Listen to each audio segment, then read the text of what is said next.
Sudah ada satu penanya di kolom chat. Izin saya bacakan terlebih dahulu. Pertanyaan dari Taufik Anggoro dari KPPU. Bagaimana cara mengadaptasi rencana strategis jika terjadi perubahan signifikan dalam kinerja atau lingkungan organisasi? Begitu, Pak, pertanyaannya yang pertama. Bagaimana cara mengadaptasi rencana strategis jika terjadi perubahan? Oke, terima kasih Pak Anggoro. Nah, perubahan itu kan sesuatu yang niscaya ya. Jadi kalau kita menyusun rencana strategis 2000, contoh saja, rencana strategis periode yang lalu itu selesai di 2019. Ya, 2019, 2024. Waktu menyusun rencana strategis 2019-2024, tentu draftnya diselesaikan di 2018.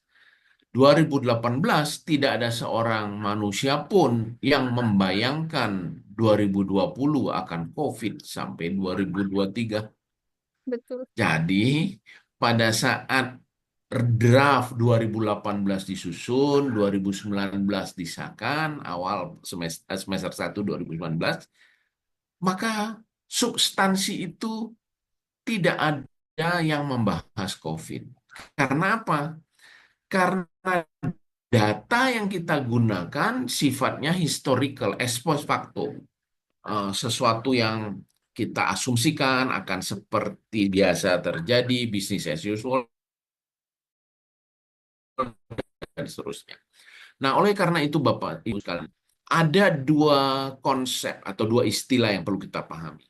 Penyusunan rencana strategis 2025-2029 saat ini yang kita lakukan, itu sifatnya adalah intended strategy.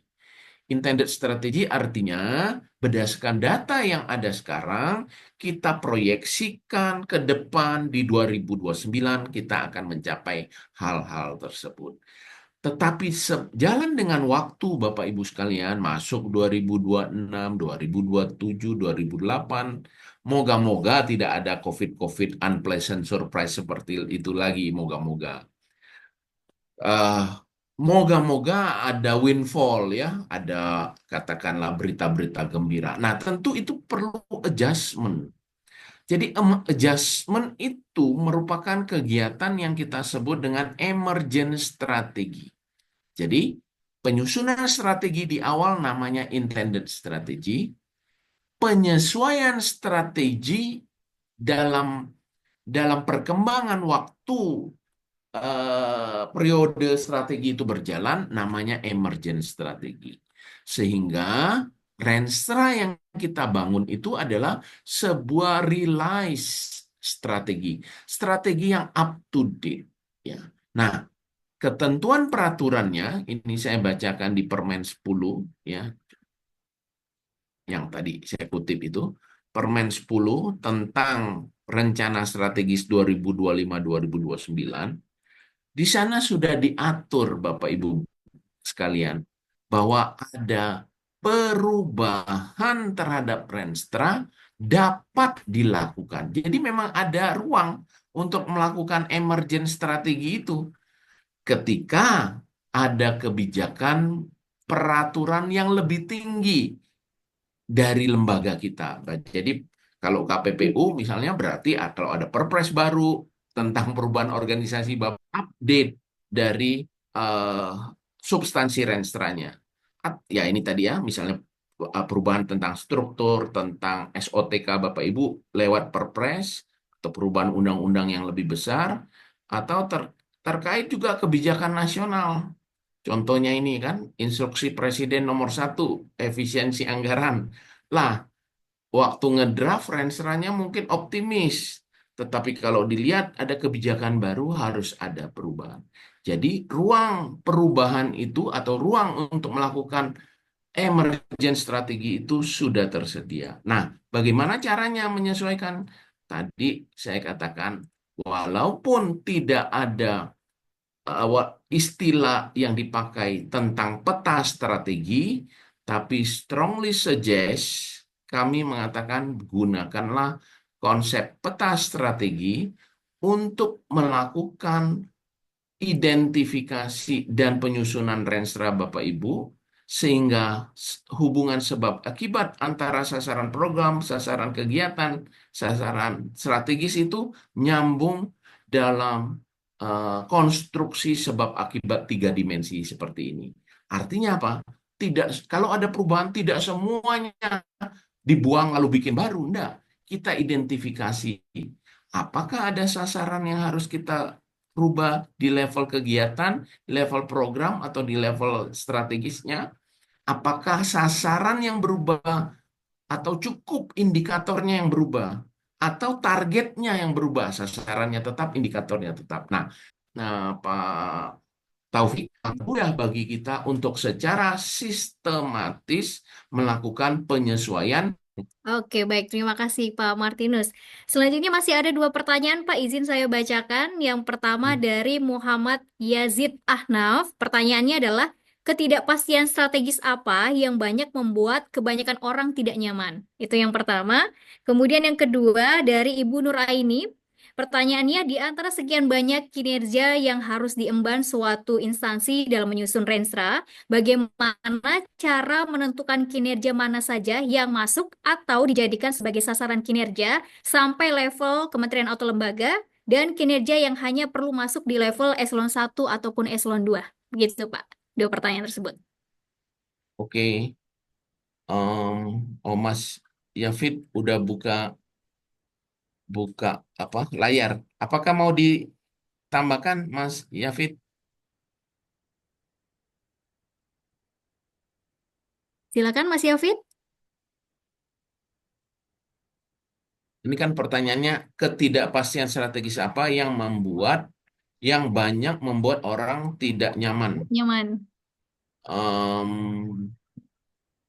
Ketidakpastian apa yang membuat tidak nyaman? Ya semua, Ketidakpastian. kan sering gini orang bilang ya, oh Pak, ada juga bukunya, The End of Strategic Management, itu mengatakan, jangankan mikir 5 tahun ke depan, Pak, mikir yang bulan depan aja berubah gitu kan.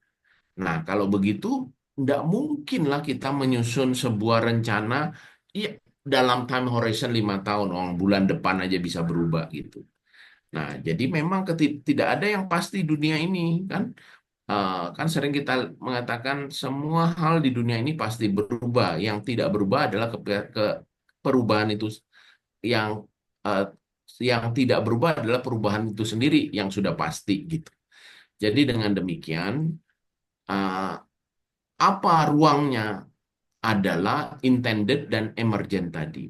Jadi kalau spesifik, ketidakpastian strategis apa yang membuat kebanyakan orang, semua dinamis, Pak. Kalau aspek eksternal sering kita pakai eh, framework pastel ya.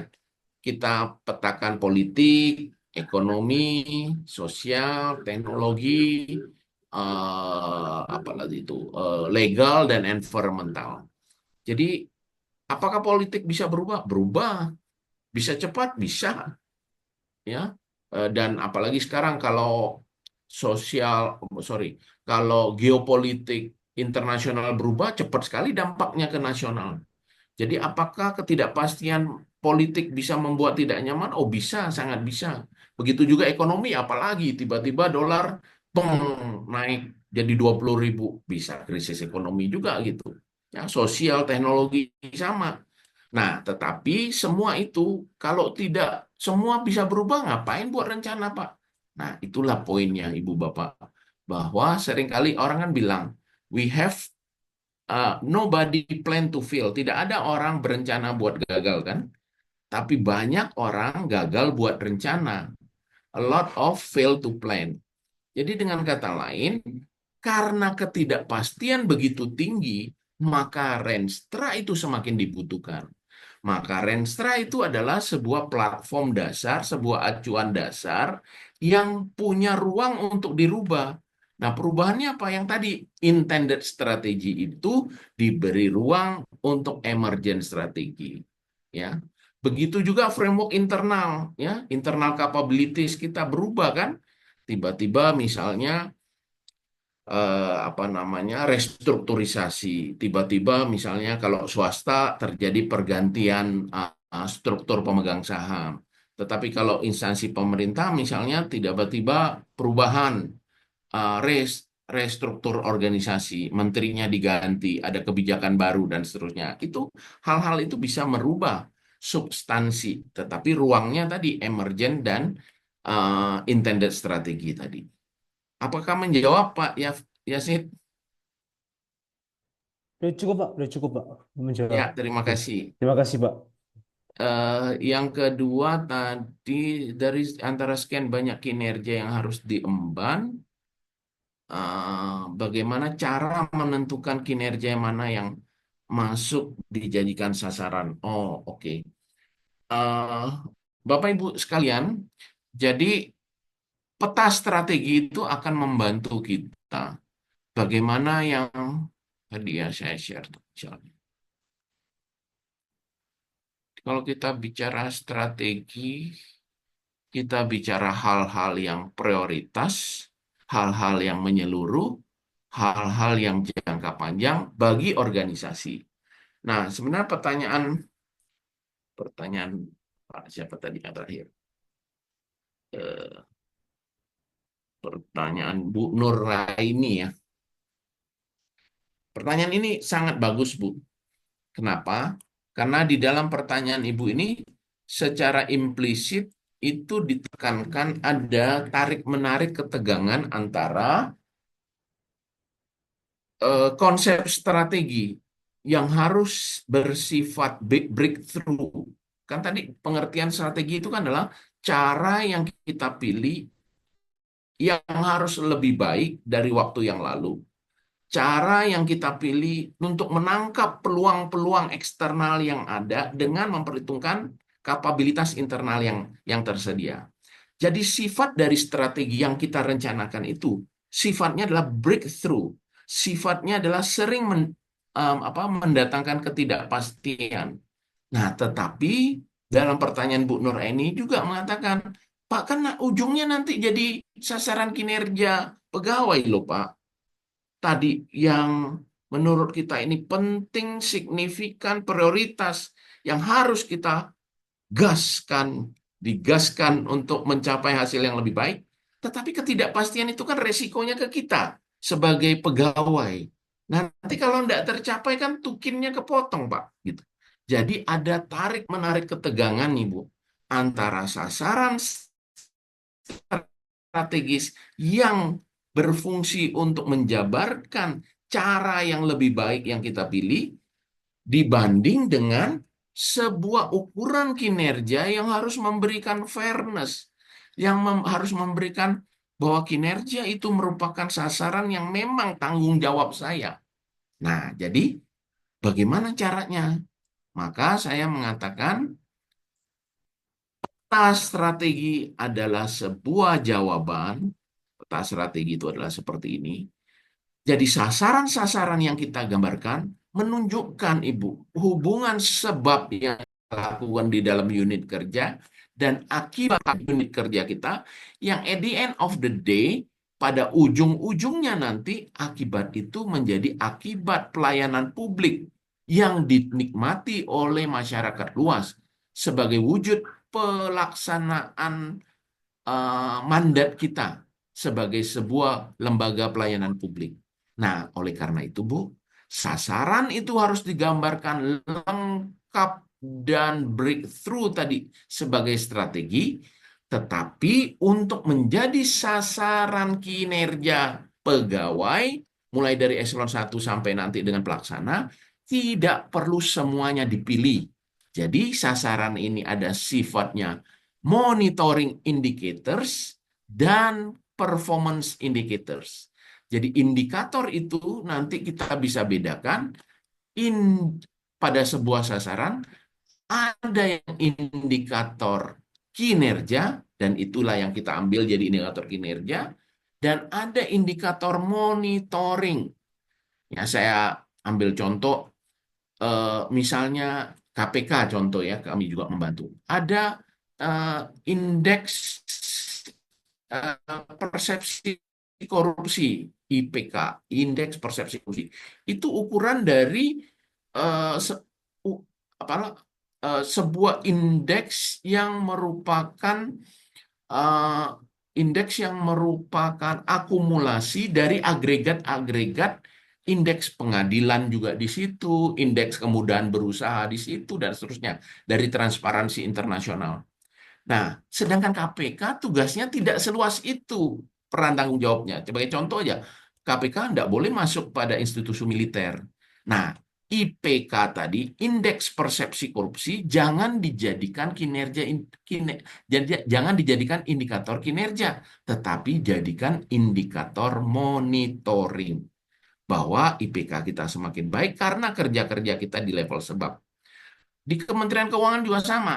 Ada apa peningkatan eh, apa namanya pertumbuhan ekonomi itu bukan kinerja tunggal dari Kementerian Keuangan, tetapi politik anggaran dan pengaturan fiskal itu menjadi eh, ke- kewenangan keuangan.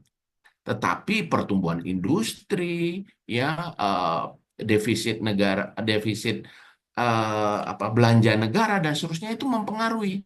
Nah, oleh karena itu ukuran pertumbuhan ekonomi jadikan indikator monitoring, bukan indikator kinerja. Indikator kinerjanya yang mana, Pak? Nanti diambil yang sebab akibatnya nyambung untuk itu. Jadi dengan kata lain, satu sisi peta strategi menggambarkan strategi, isinya sasaran-sasaran, tetapi di dalamnya ada indikator monitoring dan indikator kinerja. Moga-moga menjawab, ya Ibu. Ya, Pak, mungkin sepertinya bisa langsung dijawab. Sepertinya sudah Iya, disampaikan. Ya. betul Bu Nuraini, secara singkat sederhana bahwa Ibu mengatakan konstruksi balance scorecard. Nah, saya tidak menggunakan istilah balance scorecard karena itu merupakan merek gitu. Jadi kalau Toyota itu merek, tapi kalau mobil itu generik. Nah, peta strategi itu sebuah pengertian generik yang merupakan kerangka konseptual yang di dalamnya ada metode untuk merangkai hubungan sebab akibat di dalam sebuah gambar yang namanya peta strategi. Tapi sebenarnya persis yang Bu Nur Aini katakan, ini adalah framework dari balance scorecard yang dikembangkan oleh Kaplan dan Norton ya. Jadi Pak, kami menggunakan balance scorecard. Ya, sami mawon, Bu. Jadi sama, cuman saya tidak menggunakan itu karena itu merek seolah-olah ya. Jadi peta strategi itu adalah sebuah hal yang identik dengan sebuah nama yang lebih generik. Nah, kalau dengan demikian, apa tadi Ibu katakan, ini ya, jadi kalau ada gampangnya ada input sumber daya yang kita perlukan, ada proses, bisnis proses, aktivitas yang kita lakukan dan akan menghasilkan sebuah output dan berdampak pada outcome. Jadi grafik ini kalau saya putar ke kiri, arah kebalikan dari jarum jam, maka betul peta strategi itu adalah peta berhubungan output dan outcome. Terus Bu Nuraini tadi mengidentifikasi, Pak, indikator monitoring berarti akan ada yang levelnya di pemangku kepentingan atau stakeholder ini ya. Betul, Bu. Karena lebih banyak nanti ketidakpastiannya atau di luar kendali dari tugas fungsi lembaga. Jadi persis seperti yang Ibu pahami. Terima kasih. Oke, baik. Bagaimana Bu Nur Aini? Apakah sudah cukup? Sudah cukup, terima kasih Bapak. Baik. Baik, terima kasih Bu Nur Aini. Izin Pak Martinus, mungkin ini saya ada satu pertanyaan yang sering sekali berdampak kepada sebetulnya kan kementerian atau lembaga itu orang yang paling tahu proses bisnis ya Pak. Tapi seringkali kita juga bingung dalam proses penyusunan renstra. Nah, berdasarkan hal tersebut, sebetulnya dalam proses penyusunan renstra itu apakah kementerian lembaga itu hanya fokus pada arahan presiden saja atau seharusnya kami sebagai kementerian atau lembaga memiliki standing point khusus, Pak, agar memiliki arah yang jelas terhadap visi misi organisasi tersendiri. Ya, sebagai instansi pemerintah, satu harus taat peraturan kan, Ya, taat asas. Jadi tidak boleh bermain di luar arena.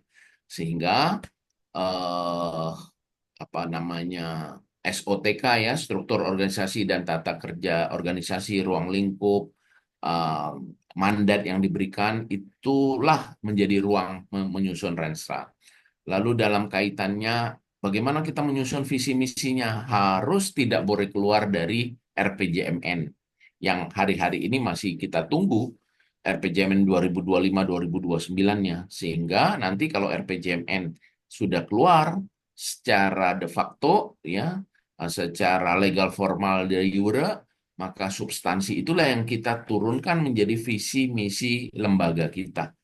Nah, visi misi lembaga itulah yang kemudian sama dengan mendukung ketercapaian sasaran sasaran dari pembangunan nasional gitu ya.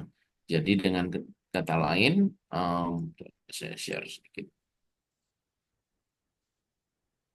Dengan kata lain, sasaran pembangunan nasional yang ditetapkan dalam RPJMN itu dicapai melalui semua lembaga instansi pemerintah yang menyusun sasaran strategis, sasaran program, dan sasaran kegiatannya yang secara terintegrasi pada akhir 2029 diharapkan kita semua mencapai itu, mendukung pencapaian itu.